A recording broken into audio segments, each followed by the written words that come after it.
आइसोट्रोइन 10 capsule vitamin A का derivative है। इसे मानव निर्मित विटामिन ए भी कहा जाता है। होता क्या है कि हमारी बॉडी में बहुत ही कम मात्रा में ये बनता है और जब शरीर की ज़रूरत ज़्यादा बढ़ जाती है तब बाहरी रूप से इसे दिया जाता है।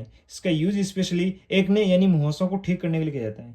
कई लोगों की स्किन बहुत ज़्यादा ऑयली होती है जिस कारण उनके फेस पर एक्ने बहुत ज़्यादा हो जाते हैं और उनमें सूजन, दर्द के साथ साथ रेडनेस आ जाती है। या फिर मतलब कई लोगों को आनुवंशिक रूप से मतलब उनके परिवार में अगर किसी को समस्या रही है तो उस कारण भी फेस पर बहुत ज़्यादा एक्ने हो सकते हैं जो कि उनके फेस को कम सुंदर दिखा सकते हैं। तो ऐसे में आप इसका यूज़ करके उन मुहासों को कंट्रोल कर सकते हैं।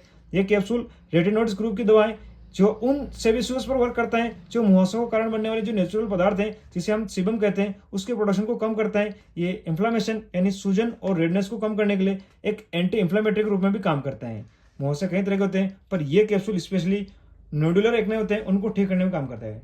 नोडुलर एक्ने मुहासों का एक गंभीर रूप है जिसके इलाज के लिए अगर आपने कई सारे एंटीबायोटिक जैसे क्लिंडामाइसिन, डॉक्सीसाइक्लिन वगैरह आपने यूज़ कर लिया, फिर कोई भी अलग आपने ट्रीटमेंट ले लिया है और फिर भी वो ठीक नहीं हो रहे तो वहाँ पर इस कैप्सूल का यूज़ बहुत ही इफेक्टिव है। इसे प्रेगनेंसी और ब्रेस्ट फीडिंग में यूज़ नहीं करना है, ये चीज़ आपको स्पेशली ध्यान रखना है। और अगर इसका डोज की बात करें तो नॉर्मल कंडीशन में से एक कैप्सूल दिन में एक बार और सीरियस कंडीशन में से दिन में 2 बार भोजन के बाद में आपको लेने की कहा जाता है। ध्यान रखें कि 30 mg पर डे के हिसाब से इसका ज़्यादा डोज नहीं होना चाहिए और इसे आप कम से कम 7 दिन और मैक्सिमम 6 महीने तक भी आप इसे यूज़ कर सकते हैं।